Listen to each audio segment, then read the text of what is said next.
भांजे और भांजियों, नमस्कार।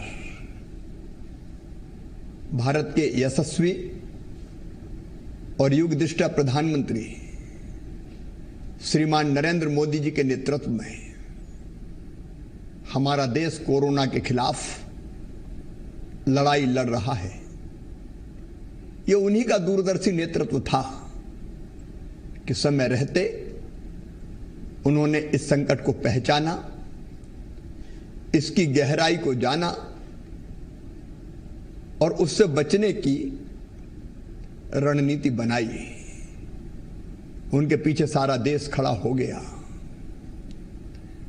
आज उन्हीं का नेतृत्व है कि जिसके कारण हम कोरोना संकट को देश में नियंत्रित करने में सफल हुए हैं।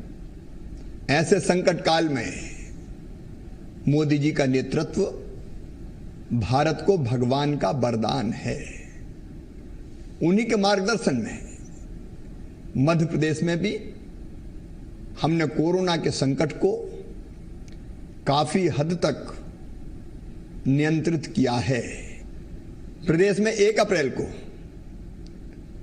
पॉजिटिव केसेस के दुगने होने की अवधि 3 दिन थी, जो 1 मई को बढ़कर 14 दिन हो गई।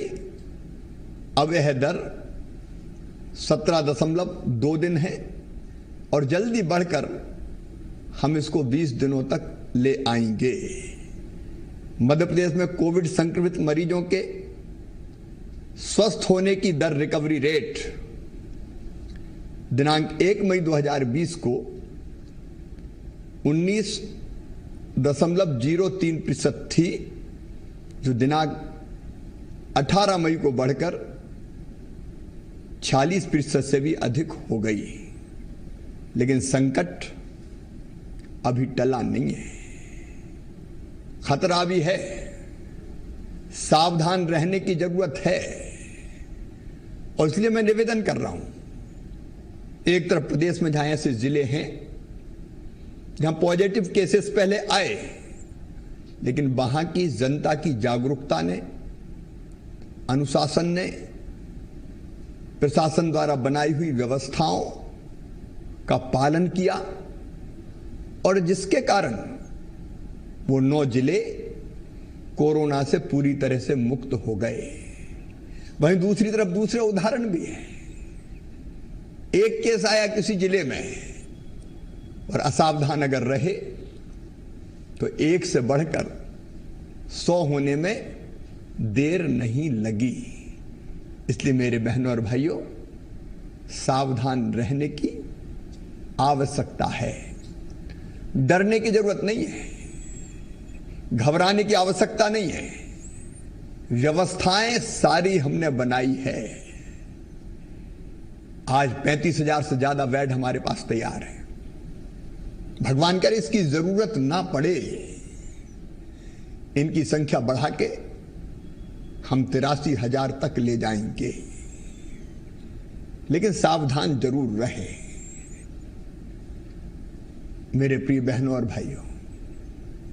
इस कोरोना के संकट में, तब जब अर्थव्यवस्था ध्वस्त हो चुकी थी, हमने अपनी जनता को, समाज के हर वर्ग को कोई दिक्कत ना आए, कोई तकलीफ ना आए, इसके लिए अनेकों कदम उठाए। अलग अलग योजनाओं में गरीब को, मजदूर के खाते में, बच्चों के खाते में, किसानों के खाते में, माताओं बहनों के खाते में लगभग 16,000 करोड़ रुपया डाले गए हैं। मध्य प्रदेश के मेरे मजदूर भाई और बहन जो दूसरे प्रदेशों में थे, लगातार उनको हमने वापस लाने का प्रयास किया, क्योंकि मजदूर का मन बन गया एक बार घर लौटना है। 91 से ज्यादा ट्रेनें आज मध्य प्रदेश लौट चुकी हैं। मजदूरों को लेकर उनको बसों से अपने घर पहुंचाते हैं। हजारों बसों से आसपास के प्रदेशों से हम मजदूरों को लेकर आए हैं, उनको उनके घरों पर पहुंचाया है। प्रदेश में अलग अलग जिलों में जो मजदूर काम कर रहे थे उनको भी बसों के माध्यम से उनके घर पहुंचाने का काम किया गया है। मैं अपने प्रवासी मजदूर भाइयों से ये कहना चाहता हूं, चिंता मत करना, तुम अपने प्रदेश में आए हो, किसी तरह की दिक्कत ना हो, इसकी व्यवस्था हम करेंगे, प्रदेश की सरकार करेगी। उनको राशन की कोई कमी नहीं आने दी जाएगी। बिना राशन कार्ड के उनको राशन दिया जाएगा। पंचायत तत्काल उनके जॉब कार्ड बनाएगी ताकि उनको मनरेगा में तत्काल रोजगार मिल सके। और मेरे प्रवासी मजदूर बहनों और भाइयों, हमने ये फैसला भी कर लिया है कि आपको संबल योजना की पात्रता होगी। संबल योजना एक ऐसा सुरक्षा कवच है जो जिंदगी की गरीब की हर आवश्यकताएं पूरी करता है।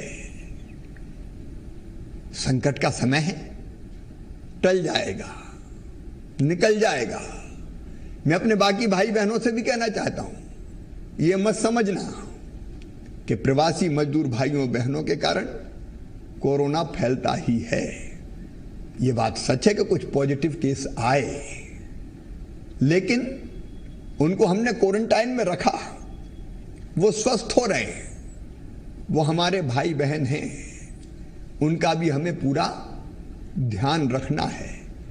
लेकिन केवल अपने प्रदेश के मजदूर नहीं, बाहर के प्रदेशों के मजदूर भाई और बहन बड़ी संख्या में मध्य प्रदेश से होकर गुजर रहे हैं। मध्य प्रदेश देश का दिल है।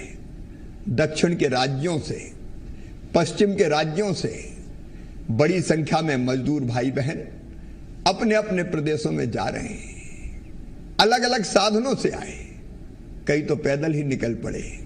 Cycle, motorcycle, auto rickshaw, truck, जो साधन मिला, एक बार धुन लग गई कि एक बार अपने प्रदेश जाना है। हमने इन दूसरे प्रदेशों के अपने मजदूर भाइयों और बहनों की भी चिंता की, क्योंकि वो भी तो भारत माता के ही बेटे बेटियां हैं।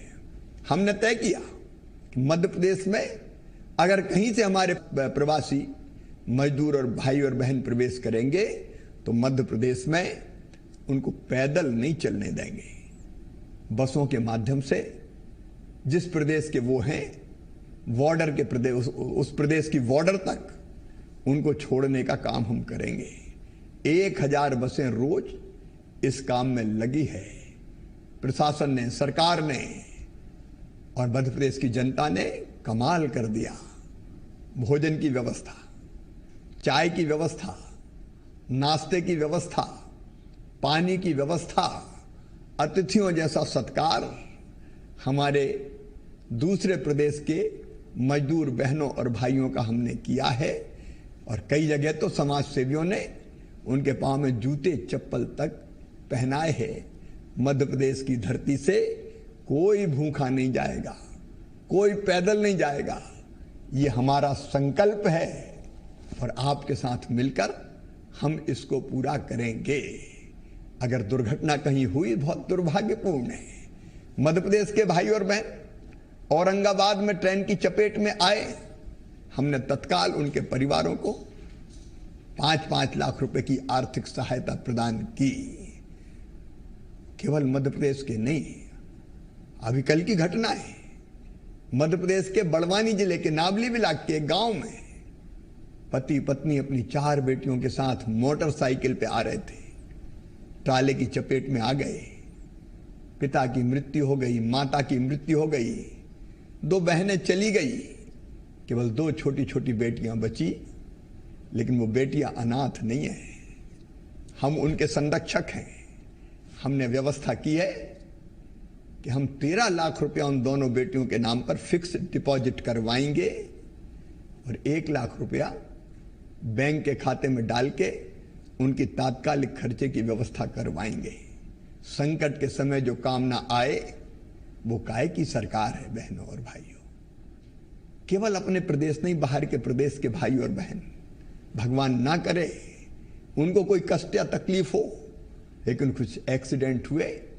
हमने तय किया कि उनमें जो नहीं रहे उनके आश्रितों को 1-1 लाख रुपए की राशि, घायलों को 25,000 रुपए की राशि, उनके इलाज की निःशुल्क व्यवस्था और उनके पार्थिव शरीर को उनके घर तक छोड़ने की व्यवस्था करेंगे। संकट के समय हम सब एक हैं, उनके साथ हैं। मेरे किसान भाइयों, आपको भी चिंता करने की जरूरत नहीं है। इस समय 90 लाख मीट्रिक टन गेहूं सरकार ने खरीदा है। ये आज तक का सबसे बड़ा रिकॉर्ड है। 10,000 करोड़ रुपया किसान के खातों में पहुंच चुका है। और बाकी गेहूं की चिंता मत करना, एक एक दाना खरीदेंगे, ये हमारा संकल्प है। बाकी उपज सरसों, चना, मसूर, उसको भी खरीदने की कार्रवाई चल रही है। 0% ब्याज पर कर्ज दिया जा रहा है। 2,290 करोड़ रुपए की राशि फसल बीमा योजना की अभी दी है 15 लाख किसानों के खाते में, और 18-19 की है ये। 19 और 20 की भी प्रक्रिया जल्दी पूरी करके फसल बीमा योजना का पैसा उनके खाते में डाला जाएगा। मेरे किसान भाइयों, मैंने आपको आश्वस्त किया है कि आपके गेहूं का एक एक दाना खरीदेंगे। लेकिन आपसे निवेदन है, जब आपको SMS जाए तभी अपनी उपज लेकर खरीदी केंद्र पर पहुंचें और वहां फिजिकल डिस्टेंसिंग का मतलब 2 गज की दूरी का पूरी तरह से पालन करें। रेलवे स्टेशन और बस स्टैंड पर आने वाले बहनों और भाइयों से भी मैं निवेदन करना चाहता हूं कि कृपया करके अपने लिए, अपनी सुरक्षा के लिए 2 गज की दूरी का पूरी तरह से पालन करें, भीड़ ना लगाएं। मेरे प्यारे बच्चों, तुम्हारी पढ़ाई का भी नुकसान हुआ है, लेकिन ऑनलाइन पढ़ाई जारी रहे इसकी कोशिश भी की जाएगी। अब 10वीं के बचे हुए पेपर नहीं होंगे, जो पेपर दे दिए उसी के आधार पर मेरिट लिस्ट बन जाएगी। 12वीं के बचे पेपर जरूर 8 से 16 जून के बीच होंगे। और इस अवधि में स्कूल बंद रहे हैं तो वो ट्यूशन फीस के अलावा और कोई शुल्क पालकों से नहीं वसूलेंगे। हमारी माताओं बहनों के कल्याण के लिए भी कई योजनाएं हैं, मैं उनके बारे में भी विस्तार से नहीं जाऊंगा, लेकिन महिला सशक्तिकरण का भी काम हम कर रहे हैं। समाज के हर वर्ग के साथ प्रदेश की सरकार खड़ी है और भारत सरकार ने जो पैकेज दिया है उसको भी आदर्श रूप से हम जमीन पर उतारेंगे। लेकिन अभी सावधान रहना है। लॉकडाउन 4 प्रधानमंत्री जी ने कहा है कि अलग रंग में और अलग रूप में होगा। हमको सावधान तो रहना है, लेकिन जान के साथ जहान भी बचाना है। आर्थिक गतिविधियां चालू करना है और इसलिए मध्य प्रदेश ने क्राइसिस मैनेजमेंट ग्रुप्स से, मध्य प्रदेश की जनता से, अलग अलग वर्गों से बातचीत करके लॉकडाउन के नए स्वरूप को तय किया है।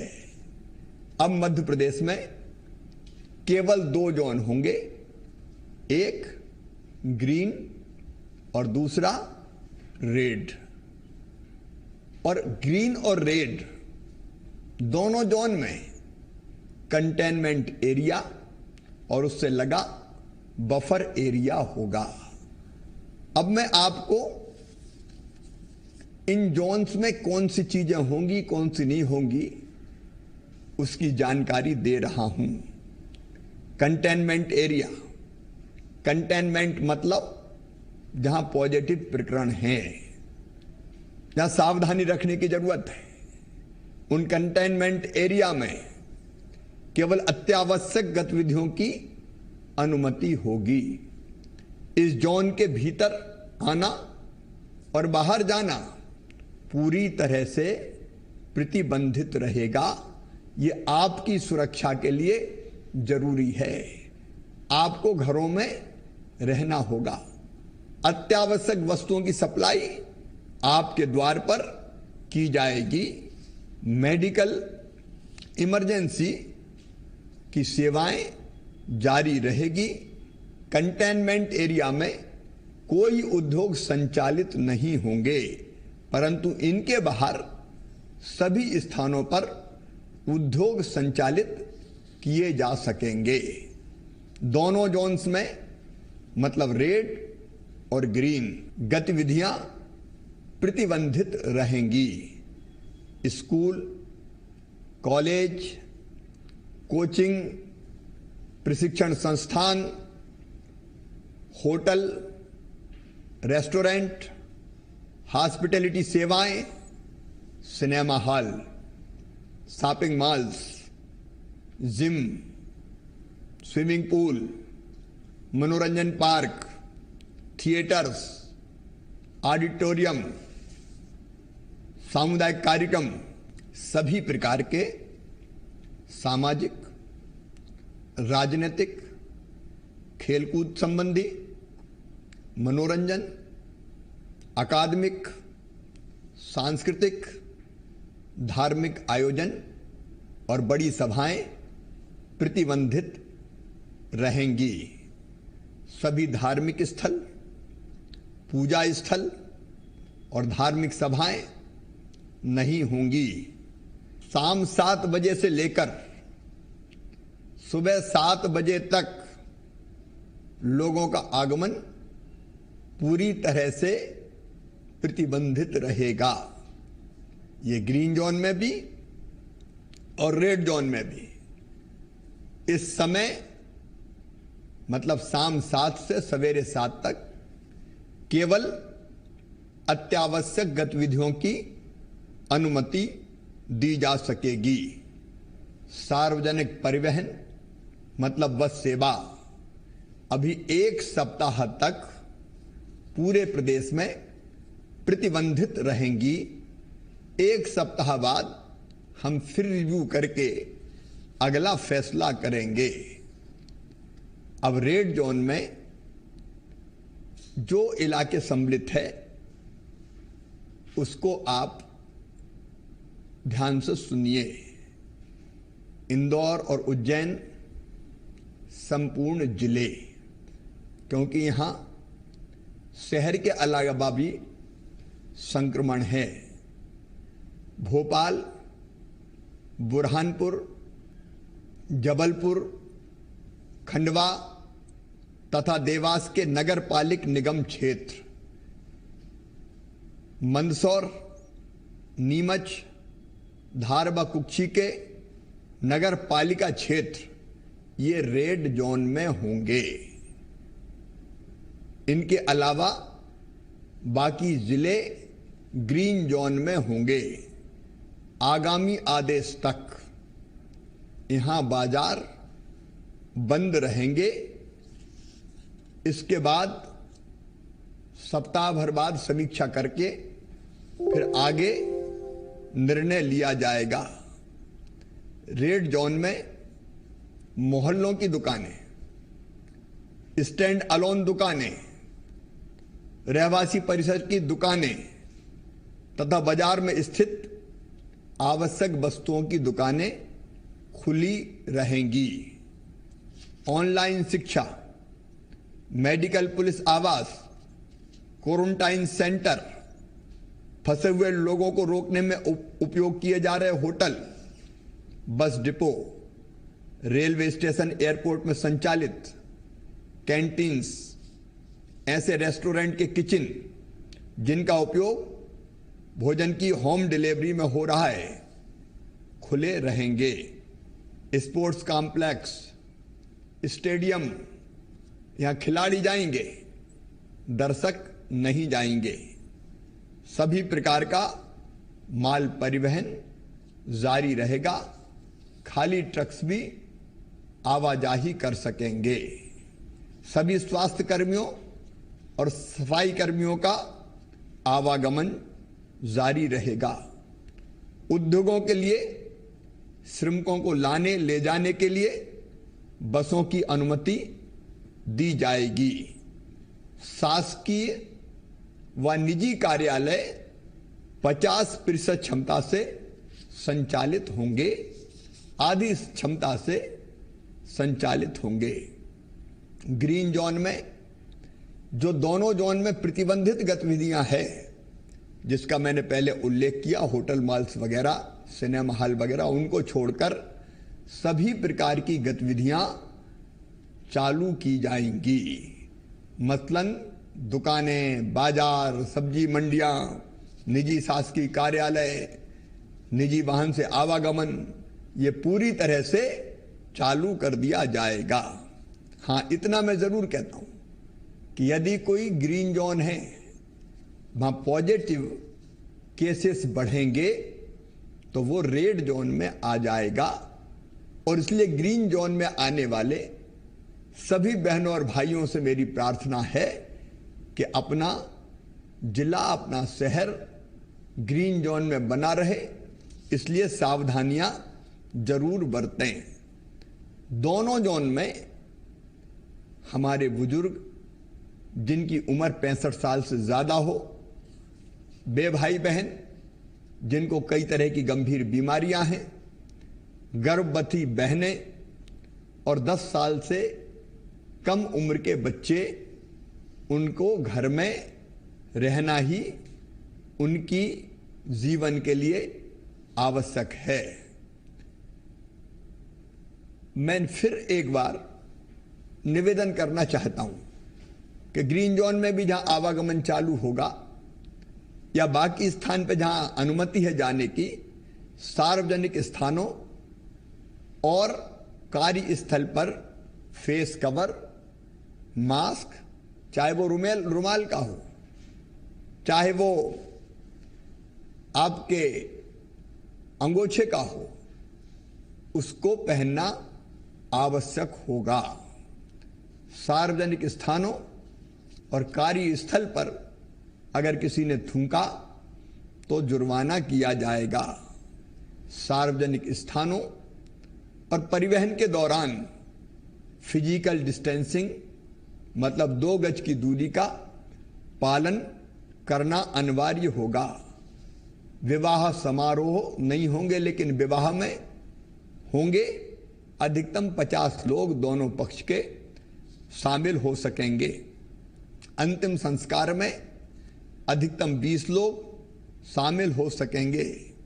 सार्वजनिक स्थानों पर शराब पीना, पान तंबाकू खाना, गुटखा खाना प्रतिबंधित रहेगा। दुकानों पर जहां सारे बाजार खुल जाएंगे ग्रीन जोन में, वहां भी ग्राहकों के बीच 2 गज की दूरी रखनी पड़ेगी और एक समय दुकान पर 5 लोग से ज्यादा उपस्थिति नहीं होगी। सभी कार्यस्थलों के प्रवेश द्वार पर और प्रस्थान द्वार पर थर्मल स्कैनिंग, हैंड वॉश और सैनिटाइजर की व्यवस्था आवश्यक होगी। पूरे कार्यस्थल का नियमित रूप से सैनिटाइजेशन करना होगा। लंच ब्रेक इत्यादि के समय भी फिजिकल डिस्टेंसिंग बना के रखनी पड़ेगी। मेरे प्रिय बहनों और भाइयों, प्रधानमंत्री जी ने कहा है कि चुनौती तो है, लेकिन इसको अवसर में बदलना है। इसलिए उन्होंने मंत्र दिया है आत्मनिर्भर भारत। आत्मनिर्भर भारत के लिए हमें आत्मनिर्भर मध्य प्रदेश बनाना है। आत्मनिर्भर मध्य प्रदेश का मैं पूरा खाका तैयार कर रहा हूं और जल्दी उसका ड्राफ्ट लेके आपके सामने आऊंगा। हम आत्मविश्वास से भरे हैं, संकट से डरे नहीं हैं। हम धन की कमी की बात भी नहीं करेंगे, हम धन की व्यवस्था भी करेंगे। तेजी से हम हमारे जो ढांचा है उसको खड़ा करने के लिए बड़े व्यापक पैमाने पर कार्यों का प्रारंभ करेंगे। एक नहीं अनेकों योजनाएं दिमाग में हैं जिनको कार्य रूप देंगे। हम सब मिलके आत्मनिर्भर बनाने का संकल्प लें, पूरी सावधानी के साथ कि हमें कोविड के साथ, कोरोना के साथ जीना भी है, लेकिन आर्थिक गतिविधियां चालू रखना भी है ताकि जिंदगी की रफ्तार ना रुके और हम इस काम को संतुलित रूप से संतुलन बना के करेंगे। जहां चाह होती है वहां राह को निकलना ही पड़ता है। इस संकट के अवसर को चुनौती में बदल के एक नया मध्य प्रदेश हम खड़ा कर देंगे। कौन कहता है कि आसमान में सुराख नहीं होता, एक पत्थर तो तबीयत से उछालो यारो। बहुत बहुत धन्यवाद। नमस्कार।